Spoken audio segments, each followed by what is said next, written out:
Noise Pilot. Well, happy Valentine's Day, Steph. Well, that was 2 days ago. Yeah, but you don't have to tell people that. Who knows when they'll be listening?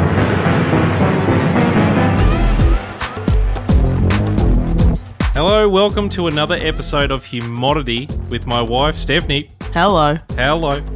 Today we're going to be doing an episode on Valentine's Day because in itself it's pretty odd. I have to buy you a card or flowers and express my love to you, even though I do that every day by simply being nice to you and stuff. You didn't get me a card. I didn't get you a card, but I got flowers. True. Did you want a card? Nah, V's were better. Oh yeah, I got a can of a 4-pack of pink V's. That's a good one. A VK, I guess, instead of a bouquet. Sorry. But yeah, the holiday has, like most things, a weird history, and it's very odd because you sort of put all the pieces together and go, man, it took a lot of jigsaw puzzles to move around and sort of make what we know today as Valentine's Day. You know what I mean? Yeah. Like, obviously, people weren't buying flowers and, Hallmark greeting cards several thousand years ago. So why the hell are we doing it now? Let's go back to, what's his name? Who the hell is Saint Valentine? So Saint Valentine is already a pretty strange person. I believe Saint Valentine is, an actual person or is mistaken for another person. There's not actually a whole lot of accurate documentation or evidence of this person. So he's actually a patron saint. So obviously to be a patron saint, you're a real person who's sort of performed miracles and canonized by the church. So like you're a bit of a very cool person in the folklore. But they are the patron saint of lovers, people with epilepsy, and beekeepers. Okay. Because, the patron saint, you can't just be the patron saint of one thing. They have to do a package deal. Yeah, 3 very, very different things. Well, are they? I mean, beekeepers, they are the originators of the best Hallmark greeting card pun of all time, and it's "Will you be mine?" with a little picture of a bee. I mean, the beekeepers didn't come up with that. I mean, they might have. They were like, well, he is the patron saint of love. I think we should make sure that people know that beekeepers are also part of the St. Valentine's tradition. So I don't know, this is all shoehorning, just as I guess the church did by making St. Valentine's Day also the the beekeeper patron saint. But anyway, this man was allegedly martyred during the persecution of Christians a long time ago. So what that means to be martyred is obviously whoever's in charge comes up to you and says, right, you have to denounce your religion or we're going to beat you over the head with clubs. That's not funny. It's not. But it is at the same time. Because we're thinking of like like a real cartoonish thing, like with we'll put that sound effect in. Yeah. Yeah, that one.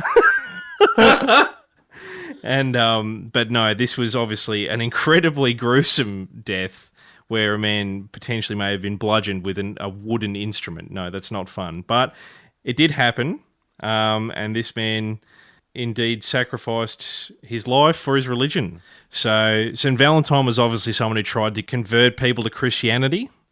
So there's one point he was on arrest with a judge, and then while discussing like religion and faith, so the judge like put him to the test to see like if he could actually, if Jesus was real, I guess. So he was presented with the judge's blind daughter, and he said, right, make her see again if Jesus is real. And if he succeeded, great, awesome. So, of course, he actually did it, apparently. How? Well, like most of St. Valentine's stories, is a mystery for the ages, but apparently he was able to do it. That would have been one of their first miracles, I'd imagine, to get them canonized as a saint. But yeah, cured blindness. I reckon she just didn't want us to see. I reckon it may have been a ruse from the beginning. It's like, excuse me, lady, I know, we all know you can see. Pretend you can't, and then all of a sudden... Open your eyes. all of a sudden get your sight back so that this guy doesn't beat me with clubs now. He may later, but I don't want to today. So then years later, he was then like told, right, you're being executed now after the whole clubbing thing.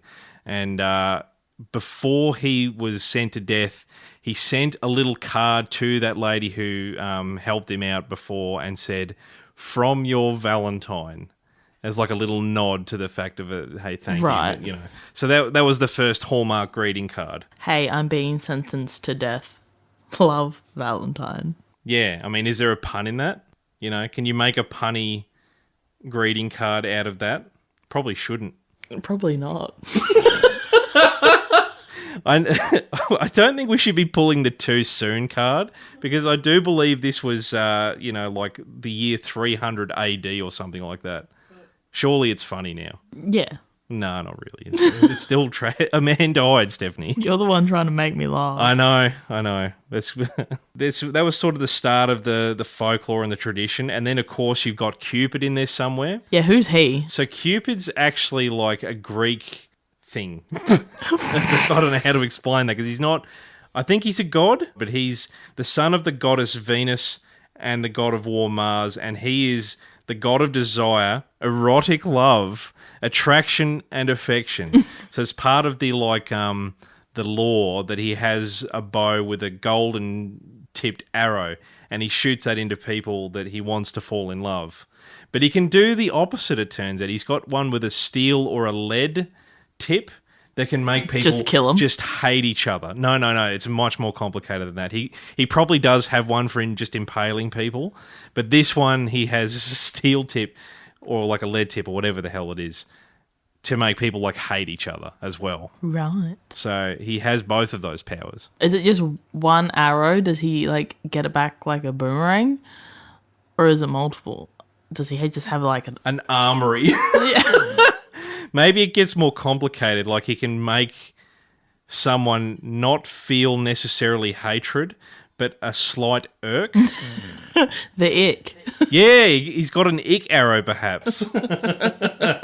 And, of course, we didn't really celebrate Valentine's Day the whole time. We also had this really weird holiday that was before that. For many, many years, the more trendy thing was to actually celebrate the Feast of Lupercalia or Lupercalia. So this, instead of being all nice and romantic, it involved the sacrifice of goats and dogs, and after that, the men would use hides to whip women in a bid to increase their fertility. So that was the trend. I don't think that would work. Maybe on the men it would. Whip the men, yeah. Why aren't they whipping each other? Why is it always... no, I won't say that. Why is it always the women? Because they're constantly persecuted in history. This is going swimmingly.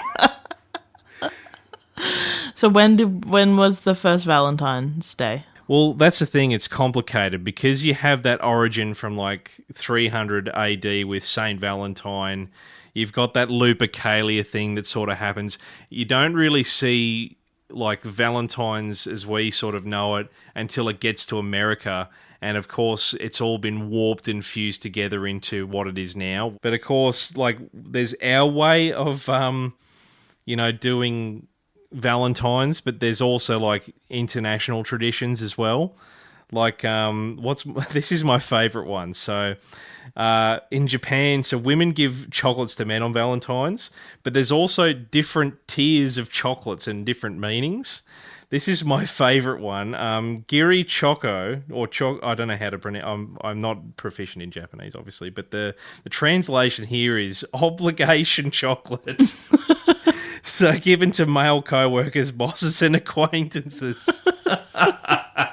So what are the other tiers of chocolate giving? Well, there's, of course, Honmei Choco, true love chocolate. So this is reserved for boyfriends and husbands. Right. That would be, for me, the Marvelous Creations jelly popping candy beanies. Yes, of course. Obligation chocolate for me would be... Red Tulip Bunny. the one that isn't that good? Yeah. Yeah, not the Cadbury one. Yeah. Yeah, okay. That is a good obligation chocolate because you've lowered the amount you have to purchase and you also know that they're not going to enjoy it. They're obliged to eat it. Or you've just kept it from last year's Easter. Oh, yeah. Old obligation chocolate. There's Tomo Choco, which is friend chocolate given to female friends as a sign of appreciation. They're the 3 tiers. There's probably more. The friends with benefits chocolate. The cherry ripe. That's pretty romantic. What else have we got here? Mass weddings. This is a cool one. So apparently in the Philippines, there's like hundreds and thousands of couples that tie the knot in like a single ceremony. It's like just one big massive wedding. Imagine saving the costs. Actually, here's a question. Does it save on cost? Because the average wedding's about 30 grand. Does that mean each couple is like, essentially paying a couple of $100 to get involved? Or are each of them investing $30,000 to make a $1 billion massive celebration? Hundreds of thousands of couples Yeah. in one place. Doable. Where is that venue? For us, Optus Stadium. But they would have to get married in the stands. No, you'd open up the grass. Surely you could have you would pay the extra fee that the venue does. That thing where you go pay an extra $100,000 and you can get it on the grass. That's insane. An extra $50,000, and we'll remove the 50-meter sidelines and centre bounce lines as well. So you'll just have the grass. But this is in the Philippines, so who knows? Maybe it's just like in a big open park. In South Africa, apparently you wear your heart on your sleeve according to the saying or whatever. So you actually pin the name of your like crush or whoever you want to be your Valentine on your sleeve. Ooh, that could cause some drama. Really? Well, what if there was someone else? I don't think you would be so silly as to like wear that for that exact reason. So we're 2025 now. Most people are either bought into or not bought into Valentine's Day. Our tradition so far is, because we got our house on February 14, is eating Indian food on the floor. I mean, we have upgraded to a couch. We have upgraded to... No, we still did Indian food. That's about as high a tier as you can get. Plus, we've only done that for the last sort of 3 years because it is my dad's birthday. So what are your thoughts on like Valentine's Day in general? Are you all for the romance and whatnot? Or are you thinking this is an odd holiday?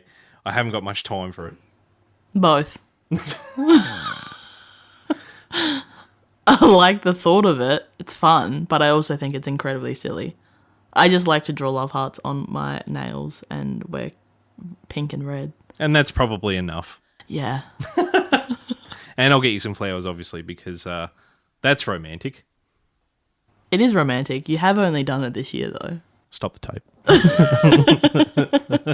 I feel like it's just another holiday for the sake of a holiday. Yeah. Consumerism, exactly.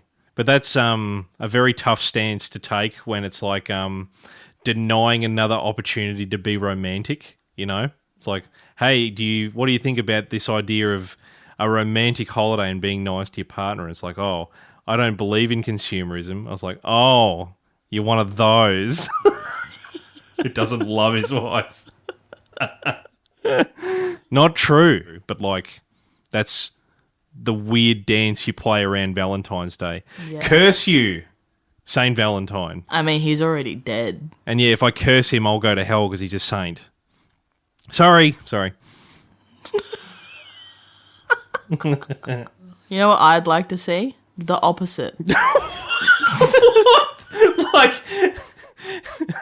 Haitian Times Day. Yeah. Where we just beat the crap out of each other. Because Cupid can obviously... shoot you with the gold one or shoot you with the lead one. Oh my God, you're Why actually right. Why is it all about love? Give us a hate day. Where we get it all out of our system. Yeah. Didn't they make a movie about that, The Purge? Yeah. So maybe that's why we don't do that, because that's the day that Cupid decided to pull out his like proper hunting bow with steel or lead, whatever the hell, tipped bolts. And just fire them at people and go, all right. How about it? Yeah, and that's February 15. Well, that's another ripping episode of Humodity. That was kind of fun. What do you think, Steph? Giving thumbs up on an audio podcast is not helpful. But now you know We got 2 thumbs up from Steph over there. Thank you. 2 thumbs up, yeah. Yeah, if you want to give a thumbs up yourself, we will see them if you like and subscribe and all that kind of stuff. Thank you for your support. And yeah, we'll see you for the next one whenever we get around to it.